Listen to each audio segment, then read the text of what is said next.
Even though I don't talk about competitive cards in every single Yu-Gi-Oh video that I make, I talk about competitive concepts in most of the videos that I make, only because I'm a competitive Yu-Gi-Oh player, and one of the things that I see in the comment sections of a lot of different videos actually is people saying that they play the game casually, or maybe they played the game in their like younger days and they're thinking about getting back into it, but they don't want to play competitive Yu-Gi-Oh, and then they list a few reasons, and oftentimes many of those reasons aren't actually true. And in today's video, we're going to talk about 5 of the myths that I hear about competitive Yu-Gi-Oh from people saying this is why I don't want to play in competitive Yu-Gi-Oh at these big tournaments. And I want to debunk these because I think that competitive Yu-Gi-Oh can actually be extremely rewarding for players, and I want you to sort of realize that these things that you may think, these preconceived notions about these things, aren't necessarily true, and hopefully this can convince you to at least try to go to a regional qualifier. And another thing that I wanted to quickly mention is that one of the things that I was thinking about when I was coming up with this idea was at the last regional qualifier that I went to last weekend, a whole bunch of people came up to me that said that they were subscribers and this was the first regional qualifier they'd ever been to, and that they went to it in part because of my videos getting them into the game, and they all had a great time from at least what I can tell. I mean, a lot of them talked to me after the event. One of them even in particular came up and said he had a fantastic time, and that's just so cool to see. I love getting people into the game. I know I sort of complain about a lot of things, certain cards especially, but in general, I love Yu-Gi-Oh and I love playing competitively, so I want to get as many people into that sort of tournament setting as possible because it can be really rewarding. Anyway, let's jump it into the myths. So at the number 1, and I want to, well, I guess it's number 5. The first one we're talking about is the one that I feel everyone needs to hear, and that is that the myth is games only last 1 or 2 turns in competitive Yu-Gi-Oh! I constantly hear, and I've been hearing for years, that competitive Yu-Gi-Oh! Is simply too fast. Every game ends in just a couple turns. That's not true. It's not true because many of the decks, while they do make big first turn boards, if you look at a competitive Yu-Gi-Oh! Tournament, almost all the players are trying to play with decks that they feel can combat the metagame, or they're actually part of the metagame, which means that everyone's sort of on an even playing field, ignoring the people at the very low tables. But after you get past like round 3 or round 4, most of the people at the top end of the tables are playing about the same power level of strategies, which means that those crazy boards end up being broken by other decks that are just as good or almost as good. Now, why does this come up so often? Why is this myth all over the place? Well, someone in my comment section a while ago, and I apologize I don't have the screenshot because I didn't think I'd ever need this, but they said something really smart that I liked a lot. So they were saying that the reason that a lot of casual players think competitive Yu-Gi-Oh! Is all about those crazy first turn boards and that the games end so fast is because they've played a casual deck versus a competitive deck, and the competitive deck is just going to blow you out of the water in that case, and that is completely true. If you take your casual Yu-Gi-Oh! Deck, your 50 card Dark Magician deck, and you play it against the modern metagame stuff, or even if you play it against modern rogue strategies, you're just going to lose almost every single time because your deck simply isn't competitive enough to actually compete with them. And in those cases, yeah, the game's going to take like 2 to 3 turns at most, but that's not what actual competitive Yu-Gi-Oh! Looks like. There's a lot of back and forth. Some formats are way more grindy than other formats, and I'm not going to say that there hasn't been formats where like they end in 1 turn. I think Full Power Spiral, even though it was only legal for like a month, that format was pretty bad. If your opponent was able to resolve their combo, they ended with a ridiculous board that basically had no out, and that definitely sucks, but that was taken care of. In general, though, there's a lot of back and forth that you might have not expected if you haven't played a competitive deck against another competitive deck, which I think is worth mentioning because the game, while it is faster than it was, I wouldn't say it's ridiculously fast, and I wouldn't say it's too much to actually handle playing in.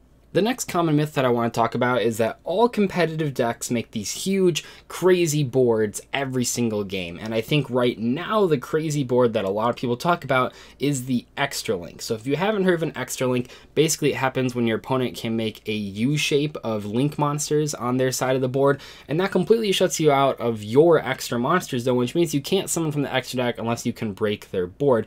And I think pretty much all throughout Yu-Gi-Oh! History, people have talked about the quote-unquote crazy first turn boards that the competitive decks can make. And to be completely honest, while those boards do happen, I'm not going to say they never happen.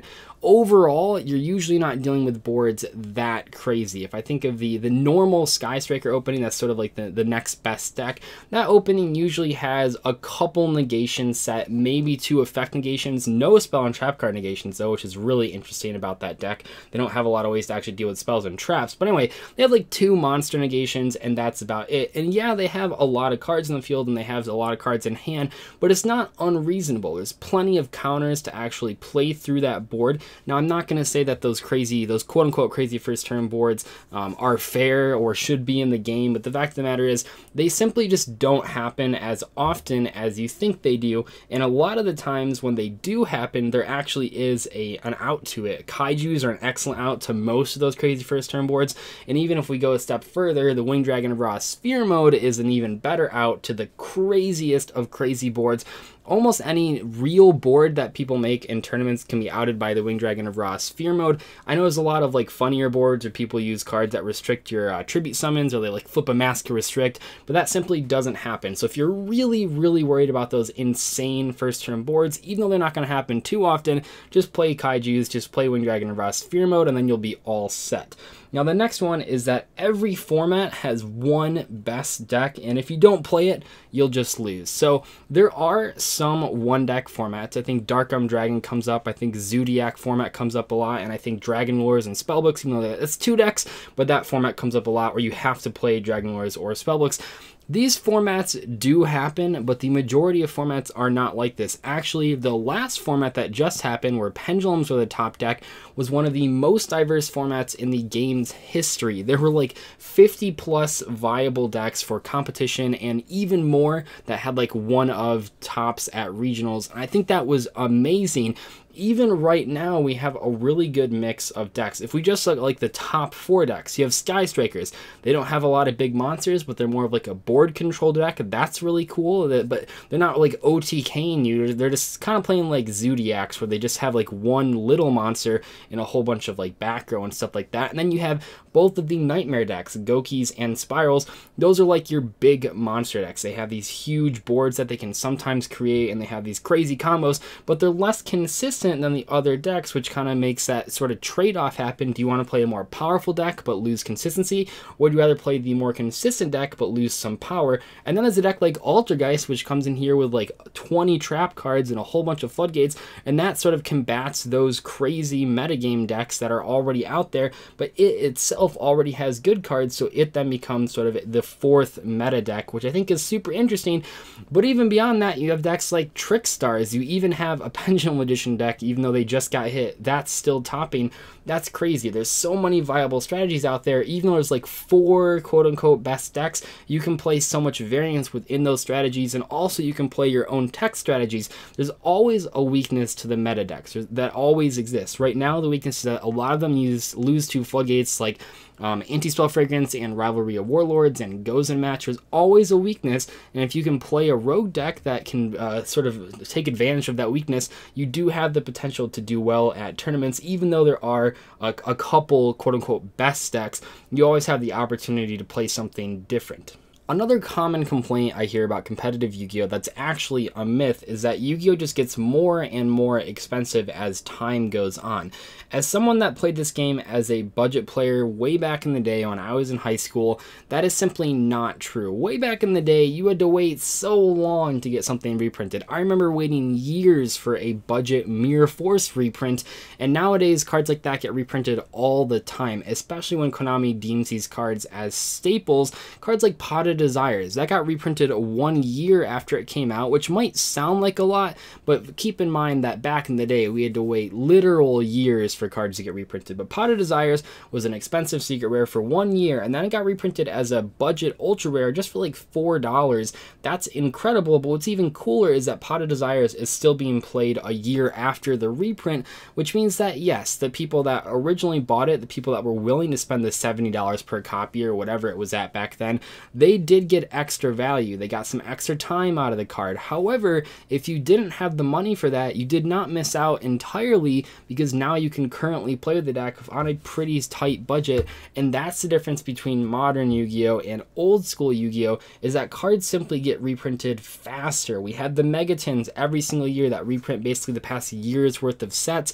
That's awesome for budget players. They can get a hold of a ton of cards they wouldn't have had access to. Structure decks just in general have way better reprints, and I know that because obviously I spent a lot of time looking at structure decks on my channel to review, and man, the old structure decks, some of the cards they put in there were just so awful. But nowadays you can probably get about 30 playable cards out of a 40 card structure deck instead of like the 10 or less playable cards from like 2006 through 2008, and that makes a big difference. There's so many structure decks that ended up being like buy 3 structure decks and have an almost complete meta deck. We saw this happen with Dinosaurs and Light Sworns and Monarchs, all these decks that were really powerful that you could basically build a pretty competent budget version out of just 3 copies of the structure deck.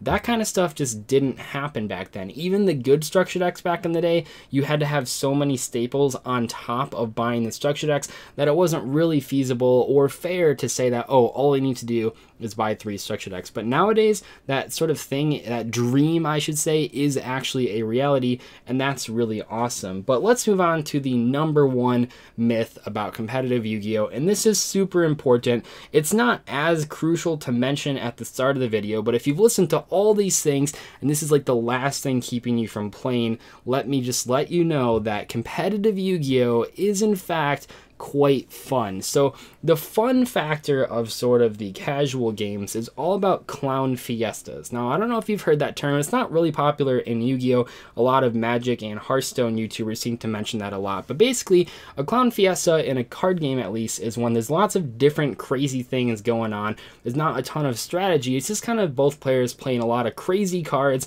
that end up with someone winning at the end. And that's sort of the appeal of casual Yu-Gi-Oh! Everyone has very different decks, and they can sort of play a ton of different cards, and they can just have these crazy duels that are never the same. That's sort of the appeal of those casual games. But the competitive games, the appeal, the fun that you're having is based on the success that you're having. It's based on putting in the effort to make your deck as good as possible and then actually seeing it perform well at a tournament. That is like the success of any single like card game that you can think of. That's what you're aiming for, is to have that fun factor be how much work you put in and what you get for it. Now, I know a lot of people might be thinking, but Doug, isn't the Yu-Gi-Oh! Prize support horrible? And while that is kind of true, it's not totally worthless. It is not the best though.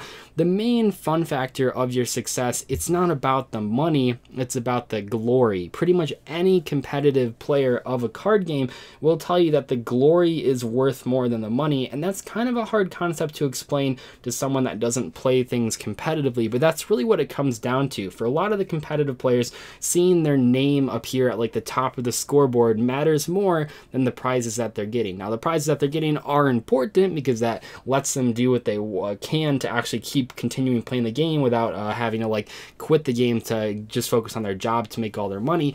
But I think it's worth noting that in general, the competitive players care more about their name in lights, to see their success pay off and see people revere them as good players. Anyway, though, that is going to wrap up my discussion on the 5 common myths about competitive Yu-Gi-Oh! Hopefully this video actually did change your mind if you were on the fence about competitive Yu-Gi-Oh! I played Yu-Gi-Oh! Pretty much all my life, but only recently in the last 5 years have I really tried to sit down and play competitively, and it's just been so much more fun than playing casually, which I think is really what I want to make this video about. If you're sort of on the fence, hopefully this video actually made you think about it and go, you know what, that actually does sound kind of rewarding, it does sound kind of fun, maybe I'll give it a shot. Maybe you go to a locals, maybe you try out a regional qualifier, maybe you even go to a YCS. Nevertheless, thank you so much for watching. I will see you guys later. Goodbye.